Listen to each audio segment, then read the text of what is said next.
So ito, tinetesting ko na. Yan, naka-spin dry siya. So yung ginawa ko, yung kanyang suspension, pinalatan ko, tsaka yung body niya, nirepair ko kasi bulok na. Yun, di ba? May spin dry na siya. Pantay na yung body niya. Yan, so mag-i-aero siya pag binuksan. Ang daming dumi. Yan, ako na. May-spin dry na siya. Kasi hindi na nakatagilid yung hindi na nakabagsak yung tab.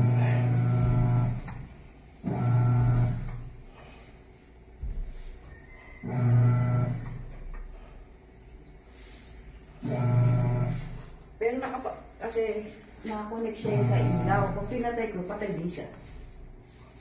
Ay, ilaw? Okay lang yung kahit idagawin. Oo.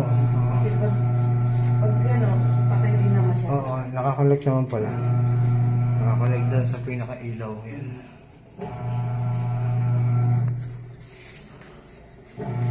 Yan, so okay na. Nag-spin dry na siya. Ito yung sirang suspension yan. Nabali din siya.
So yan, okay na. Nakapag-spin dry siya ng diretso, hindi na kumakalabog. So nirepair ko yung kanyang body na bulok dito, tsaka yung suspension pagkatan.